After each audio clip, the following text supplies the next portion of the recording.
너를 인도하여 내었나니 그러므로 내 하나님 여호와가 내게 명령하여 안식일을 지키라 하느니라. 아멘. 신명기 5장 12절부터 15절까지 본문입니다. 네 번째 말씀 언약, 네 번째 말씀 언약이라는 말씀의 제목입니다. 하나님께서 주신 10가지 말씀 중에 오늘은 네 번째 말씀을 살펴보고자 하는데요. 그 네 번째 말씀에 관한 언약은 안식일에 관한 것이었습니다. 12절에 나와 있습니다. 12절 말씀, 내 하나님 여호와가 내게 명령한 대로 안식일을 지켜 거룩하게 하라 라는 말씀을 주셨습니다. 자, 안식일이라는 단어 나왔는데요.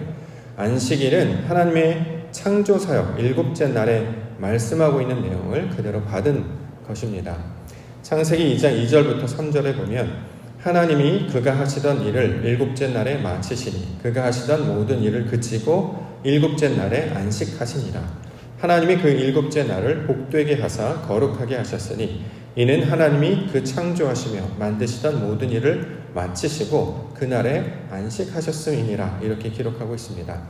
따라서 이 안식일은 하나님의 창조사역 그 모든 일을 마치셨다는 완성의 의미를 가장 먼저 가지고 있는 것이죠. 자, 창세기 1장에 보면 빛이 있으라 라는 말로 시작하셔서 창조사역을 시작하셨습니다. 그리고 6째 날에 사람을 창조하셨습니다. 자, 이 모든 일을 다 완성하시고 이루셨다. 이런 말로 지금 그래서 이것을 안식이다, 완성이다, 마침이다 이렇게 우리 가운데 주고 있는 것입니다. 이것을 우리 진리적 관점을 해석한다면 우리 마음 안에 하나님의 진리의 빛을 비춰주시는 것이죠. 하나님의 영을 우리 가운데 보여주셔서 하나님께서 펼치시는 사역이 무엇인지를 깨닫게 해주셨습니다. 그리고 이 모든 일을 통해서 우리의 마음을 하나님의 것으로 바꾸어내시고 새로운 피조물이 되게 하시는 일, 이것이 창조와 구원의 사역에 대한 하나님의 창조사역, 구원의 사역이었습니다. 그러므로 이 모든 일을 어떻게 하십니까? 그 이 모든 일을 다 감당하셔서 다 이루셨습니다. 완전히 이것을 펼쳐서 다 깨닫게 해주셨습니다. 그래서 이것을 가리켜서 안식 이렇게 부르는 것입니다. 자, 이것을 7째 날이라고 하는데요. 7이라고 하는 숫자가 가득히어 있는 진리적 관점의 의미는 하나님의 형상을 우리 가운데 펼쳐 보여주는 것을 가리키는 것을 말합니다. 하나님께서 원하시는 것을 펼쳐서 보여주셨습니다. 자, 이제 그 보여주신 것이 우리 안에 들어와서 이것이 다 새겨졌습니다. 이것을 다 이루셨습니다. 이것을 가리켜서 안식이라고 부르는 거죠. 그래서 안식을 감당하셨던 그 날을 가리켜서 안식일이라고 이야기합니다. 성경에서 말하는 일, 날이라고 번역된 단어는 하나님이 하시는 사역을 가리키고 있는 말이죠. 빛이 있을 동안에, 낮이 있을 동안에 나와 함께 다니면 너희가 하나님의 영광을 보겠다라고 말씀하셨던 바로 빛이 임하는 그 상태, 하나님의 사역이 이루어진 그 상태를 날이라고 하는데 이 날이 온전하게 완성되었기 때문에 이것을 7째 날, 그래서 이것을 안식일, 사바트라고 이제 부르고 있습니다. 그 단어들을 우리가 살펴보면요, 마지막에 타우로 끝나는 것은 완성의 의미를 가지고 있었죠. 에메트, 진리라는 말이었죠. 마찬가지로 하나님이 보여주시는 그 성전에 관한 사역, 하나님이 우리 마음을 지으시고 하나님께서 아담을 지으시고 마침내 이루셔서 하나님의 뜻을 다 이루시는 일을 안식일이라고 지금 이렇게 말하고 있는 것입니다. 따라서 이 안식일을 가리키고 있는 말은 하나님이 하시는 일이 무엇인지, 하나님께서 원하시는 것이 무엇인지 우리 안에 다 펼쳐서 보여주심으로 온전하고 완전하게 깨닫게 하시는 일을 가리키고 있는 말입니다. 안식이라고 하는 것은 단순한 쉬다라는 의미가 아니라 하나님이 하신 일이 무엇인지를 다 아는 것을 말하는 거예요. 창조의 사역, 창세기 1장 1절부터 시작하여서 31절까지 쭉 말씀하신 그 내용이 있잖아요. 그것을 우리가 다 듣고 깨달아 온전히 알게 됐습니다. 그러한 사람으로 우리가 온전히 알게 되는 것, 이것을 안식이라고 말하는 것이죠. 이거 신약에서는 뭐라고 얘기하냐면 영생이라고 부르기도 합니다. 영생은 무엇이냐? 하나님을 아는 것이잖아요. 요한복음 17장 3절부터 영생은 곧 유일하신 참 하나님과 그가 보내신 자 예수 그리스도를 아는 것이다. 하나님이 어떤 분이신지를 온전히 깨닫는 것이 영원한 생명, 하나님의 사람으로 사는 것이다. 이렇게 말하고 있다는 거죠.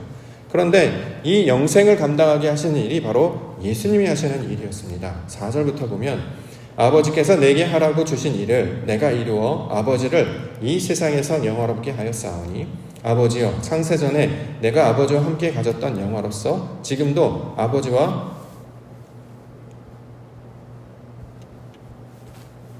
함께 나를 영화롭게 하옵소서. 이렇게 지금 요한복음에 기록하고 있습니다. 자, 하나님이 하신 일을 예수님께서 우리 가운데 가르쳐 주셔서 알게 해주셨습니다. 하나님이 어떤 분이신지, 그가 무슨 일을 하는지를 알게 해주셨어요. 이 아는 것을 뭐라고 하느냐? 영생이라고 말한다는 거죠. 창세기 1장에 나타나는 첫째 날부터 여섯째 날을 가르쳐 주신 이유는 하나님의 창조 사역과 구원 사역이 어떻게 펼쳐지는지를 우리 가운데 보여주셨어요. 그래서 저것을 보고 들으면 하나님이 이러한 과정을 통해서 아버지께서 우리 안에 하나님의 영을 창조하시고 하나님의 형상과 똑같은 모양으로 사람을 만드신 것처럼 우리의 속사람을 변화시켜서 하나님의 거룩한 자가 되게 하시겠구나, 이것을 온전히 깨닫는 자가 된다는 거죠. 자, 하나님의 뜻을 다 알게 되었습니다. 아버지의 뜻 안에 다 살게 되었어요. 그러므로 우리가 더 이상 수고할 이유가 없잖아요. 하나님이 하시는 일이구나 라는 걸 깨닫는 거예요. 이전에 종교를 할 때, 종교적인 생활을 할 때, 하나님을 온전히 깨닫지 못할 때 내가 이렇게 하면 하나님 기뻐하실까? 내가 이렇게 번제를 드리면, 내가 제사를 드리면 하나님 좋아하실까? 그래서 나에게 복을 주실까? 이렇게 자기 열심으로 살았다라는 거죠. 종교적인 신앙의 열심으로 살았습니다. 그런데 창세기 1장의 말씀을 그대로 깨닫고 알게 되니까 이것은 사람에게 무엇을 가르치는 것이 아니라 하나님께서 다 이루셔서 우리 가운데 이렇게 펼치시겠다고 하는 창조의 그림, 하나님의 계획과 섭리에 대한 모양으로 주신 말씀을 알게 된다는 거죠. 그러므로 이것을 온전히 깨닫고 나의 마음 가운데 소망으로 붙들고 그가 이루실 것을 믿음으로 기대하는 자가 되는 것. 그래서 이것을 안식이라고 부릅니다. 다른 말로는 평강이라고 부르죠. 하나님의 뜻 안에 거하는 것. 이전에는 말씀이 그러한지 몰라서 자기 뜻대로 판단하고 자기 뜻대로 수고하고 자기의 모양대로 사는 것, 그래서 원망하거나 불평하거나 낙심했던 자가 이제 진리 안에 거하기 때문에 하나님이 하실 일을 기대하는 자로 바뀌게 되도록, 그래서 하나님의 참된 말씀 안에 거하게 되는 것을 평강 또는 안식이 되었다라고 이야기하는 거죠. 자, 이 일을 기념하기 위해서 만드는 것이 안식일이라고 지금 이야기하고 있는 것입니다. 자, 이 안식일, 하나님이 하시는 일에 관한 내용으로 지금 말씀을 우리 가운데 설명하고 있습니다. 자, 그럼 가장 먼저 주시는 것은 이것을 명령한 대로 지켜 거룩하게 하라, 이렇게 말씀하셨습니다. 12절과 13절. 내 하나님 여호와가 내게 명령한 대로 안식일을 지켜 거룩하게 하라. 엿새 동안은 힘써 내 모든 일을 행할 것이다. 자, 명령이라고 하는 단어 나오는데요. 명령. 하나님께서 말씀하시는 그 말을 우리는 명령이라고 하는데, 이 명령에 가지고 있는 속뜻은 하나님의 뜻과 같아지는 것, 하나님의 말씀과 우리가 같아지는 것을 명령이라고 이제 부릅니다. 자, 하나님께서 우리에게 지시하시거나 권위적으로 말씀하시는 것이 아니고요. 하나님의 원하심은 하나님이 가지고 있는 뜻이 우리 안에 들어와서 나도 그 똑같은 모양을 가지고 있게 되는 걸, 이걸 명령이라고 합니다. 그리고 이거 지키다라는 말, 지키다, 간직하다라는 말이죠. 말씀 가운데 새겨서 이것을 간직하는 것입니다. 이전에 우리 마음 안에는 아무것도 없었습니다. 그렇죠? 혼돈하고 공허하고 어둠과 흑암밖에 없었죠. 그런데 진리의 빛을 비춰주셔서 우리가 비어있는 것임을, 텅 비어있다는 걸 보여주셨어요. 그 다음부터 하나님께서 나뉘게 하시고 위에 윗공창과 아래 공창을 나뉘게 하시고 풀이 자라고 채소가 자라고 나무가 자라게 하십니다. 그리고 큰 광명체, 작은 광명체, 또 새들도 만들고 사람들 만드셔서 하나님의 동산을 이렇게 가꾸어 가시는 거죠. 우리 마음 안에 그러한 것들을 채워가시고 가꾸어 가십니다. 그래서 원래 비어있던 것에서, 원래 자기 것으로 붙잡고 있는 것에서 하나님이 주신 진리의 말씀을 우리가 듣고 받고 채워서 이것들로 쌓아가는 것을 성경에서는 거룩하다라는 말을 씁니다. 정결하게 하다, 성결하게 하다, 구별하게 하다, 이런 말로 우리가 받았죠. 그럼 정결하게 하는 것은 무엇이냐? 성결하게 하는 것은 무엇이냐? 사람의 생각이 다 사라지고요. 원래 내가 살았던, 내가 꾸몄던 나의 집이 무너지고 하나님의 성전이 세워지는 것을 거룩하다라는 말로 지금 주고 있는 것입니다. 그러면 명령한 대로 안식일을 지킨다라고 하는 것은 하나님께서 첫째 날부터 여섯째 날까지 하셨던 그 일을 무슨 뜻인지를 알고 기억하여서 우리 마음 가운데 새겨넣는 것을 지켜 거룩하게 하다라는 말로 지금 설명하고 있는 것입니다. 엿새 동안이라고 말하는데요. 여기서는 이제 6일을 가리키는 말이 아니라 하나님께서 말씀하신 그 모양으로 우리 안에 동일하게 적용하고 만들어가는 것을 엿새 동안이라는 말로 지금 설명하고 있습니다. 힘써 너의 모든 일을 행할 것이다. 여기서 말하는 모든 일은 하나님이 말씀하신 그 일을 우리의 마음 안에 새겨넣는 것을 가리키는 말입니다. 아담을 지으시고 에덴 동산에서 땅을 경작하게 하셨잖아요. 이 경작하게 할 때 모든 일을 행하다라는 뜻로 설명하고 있는 것입니다. 자, 하나님께서 진리의 빛을 비춰주셔서 깨닫게 하시고, 그래서 구분하게 하시고 분별하게 하시고, 또 하나님의 말씀하신 생명나무가 무엇인지를 알게 하시고, 또 그것 가운데 빛이 있어서 하늘의 뜻을 땅의 가운데 새기게 하시고, 마침내 그 말씀을 온전히 깨닫는 자가 되어서 새와 같이 하늘의 뜻이 땅에 이루어지는 존재로, 그런 하나님의 뜻의 존재가 되므로 마침내 하나님의 아담이 되는 것, 하나님의 형상과 모양을 닮은 온전한 아담을 닮은 것, 이것이 하나님의 창조와 구원의 사역에 대한 내용이었는데, 이것을 우리 마음 가운데 새겨 넣어서 이 일들을 감당하라라고 하는 것이 모든 일을 행하다라는 뜻입니다. 자, 하나님의 창조와 구원 목적이 무엇인지를 알게 되었죠. 그러면 우리의 속사람을 변화시키는 일이 바로 우리가 해야 되는 일이다라는 것입니다.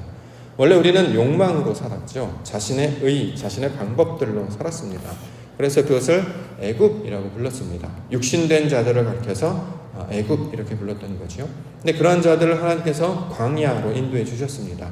그 가운데 말씀을 듣게 하시고 나중에 그 말씀들이 되게 하셨습니다.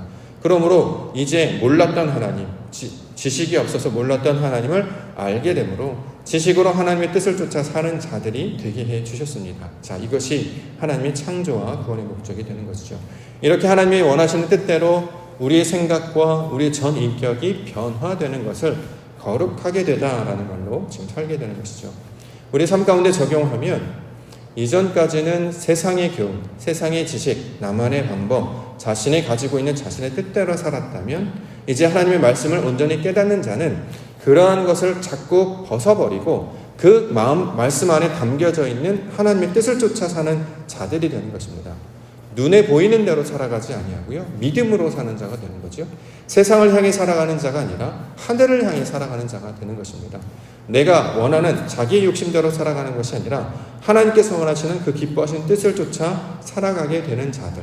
자, 이것을 가리켜서 명령한 대로 지키고 거룩하게 하다라는 뜻으로 우리 가운데 가르쳐주고 있습니다. 창조의 사역이 다 이루어졌기 때문에 너희가 그러한 백성으로 살아라 라고 하는 것이 명령을 지키고 거룩하게 하는 내용으로 우리 가운데 가르쳐주고 있습니다. 그러면 이전에는 이제 종교적으로 신앙생활을 열심히 했던 것에서 이제 벗어나게 되는 거죠. 그래서 예배 때마다 말씀을 드리면 그 말씀을 통해서 하나님의 뜻이 무엇일까를 우리가 찾게 됩니다. 생각하게 됩니다. 점점 더 하나님이 가르쳐준 그 지식의 내용을 이렇게 깨닫게 되면 이제 그 내용을 가지고 세상을 살아갈 때에 하나님의 온전하시고 완전한 뜻이 무엇인지를 분별하는 자가 되는 거예요. 그래서 사도 바울이 로마서 12장에 분별하라라고 주시는 것은 기뻐하신 뜻이 무엇인지, 선하신 뜻이 무엇인지, 온전한 뜻이 무엇인지를 분별하는 자가 되었다는 거예요. 아, 이게 사람의 뜻인지 하나님의 뜻인지, 내가 원하는 것인지 하나님이 원하시는 것인지, 더 나아가 하나님은 이런 것을 기뻐하시겠구나라는 것을 아는 자들로 살게 된다는 거죠. 그러면 삶의 목적과 방향이 전혀 새로운, 완전히 새로운 차원으로 살게 되는 것을 가리켜서 말씀을 지켜 안식일을 지켜 거룩하게 하라라는 것으로 살고 있습니다.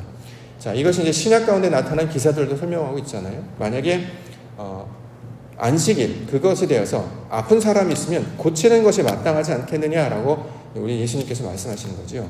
자신의 유익과 목적을 따라 사는 것이 아니라 생명이 살아가는 것, 이게 하나님이 기뻐하시는 것이다라는 거죠. 잃어버린 것을 찾는 것, 하나님이 기뻐하시는 것을 감당하는 것. 자, 그래서 그 목적을 따라 살아가는 자들이 바로 안식일을 지키는 자들이 되는 것입니다.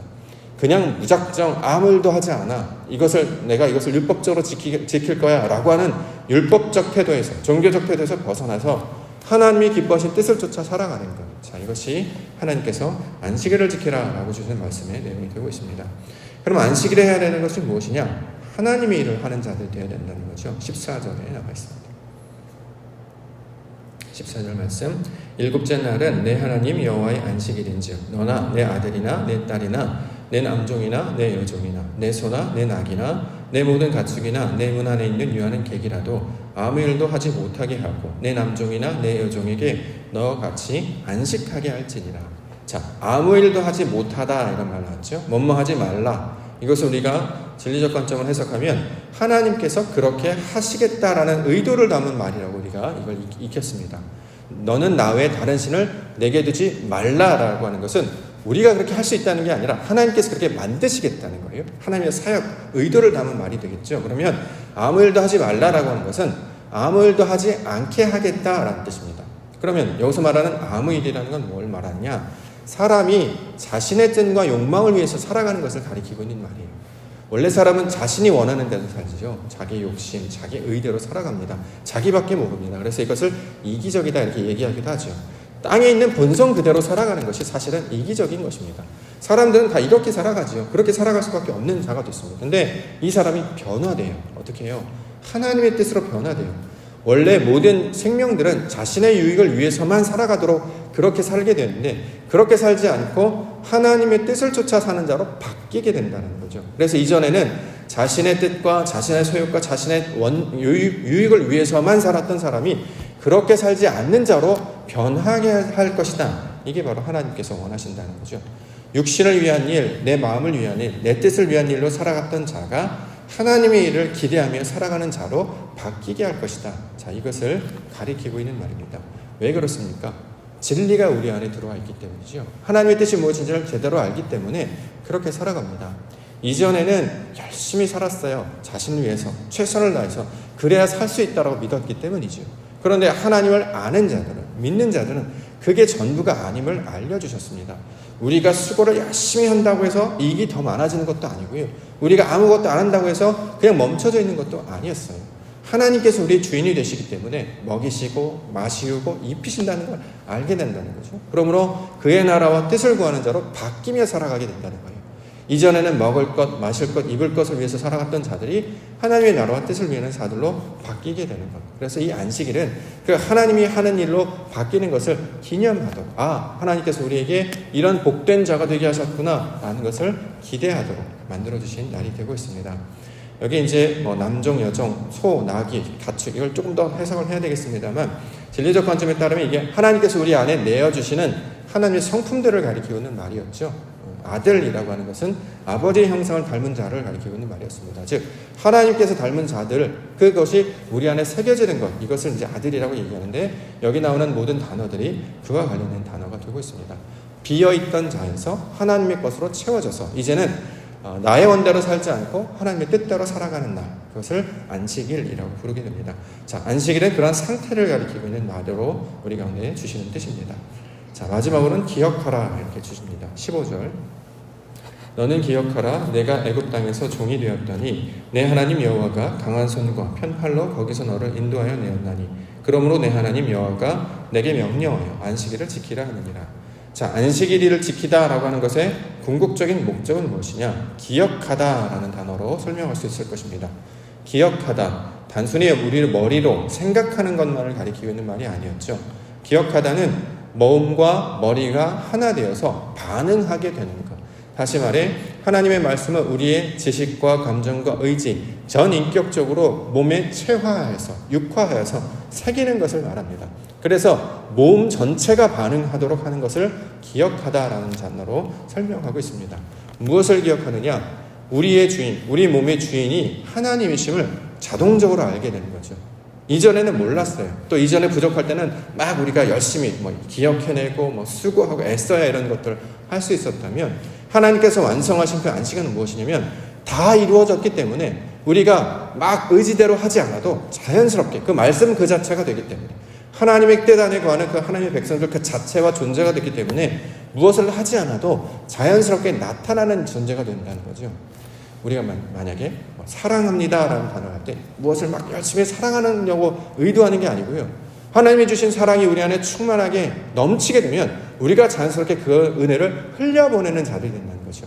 사랑하려고 하지 않아도 사랑이라는 존재 자체가 됐기 때문에 사랑할 수밖에 없게 된다는 것입니다. 하나님의 성품은 그런 것이죠.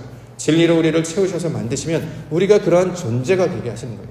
앞으로 이제 신명기 말씀을 쭉 읽어 나가면 하나님이 어떠하심을 계속 설명하고 있거든요. 그의 인자하심이 어떤 것인지, 그의 긍휼이 무엇인지, 그의 사랑이 어떤 내용인지를 우리가 계속 가르쳐 주십니다. 그러면 우리가 그런 존재가 된다는 것이죠. 그러면 자연히 너희가 그러한 모양으로 살게 될 거야.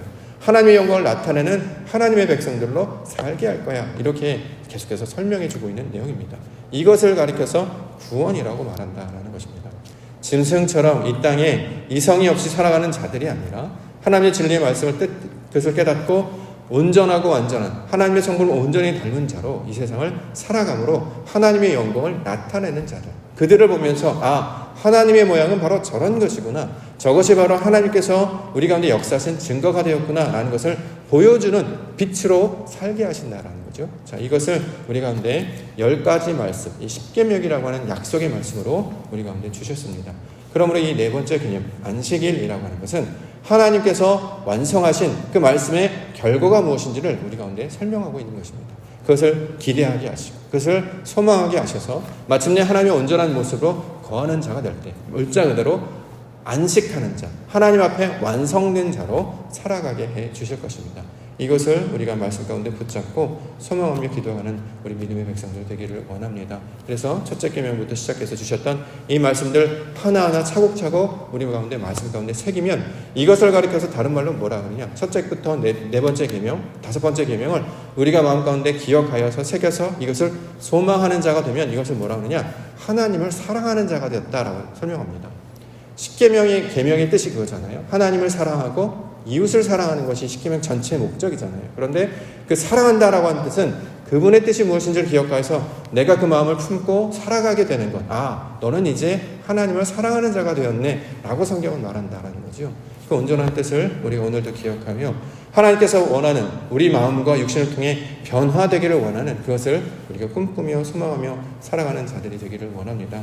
그저 인간으로 태어나서 우리가 사는 어떤 모양으로 태어나서 거기에 머물러 있는 것이 아니라 하나님이 원하시는 일들로 성숙한 자들이 되고 성장한 자들이 돼서 마침내 예수 그리스도의 성품을 닮은 자로 세상 가운데 하나님의 그 이름들을 증거하는 자들이 될 때, 이것이 하나님이 기쁘시게 하는 일이고 우리에게 말씀하신 창조와 구원의 사역의 목적이 되는 줄 믿습니다.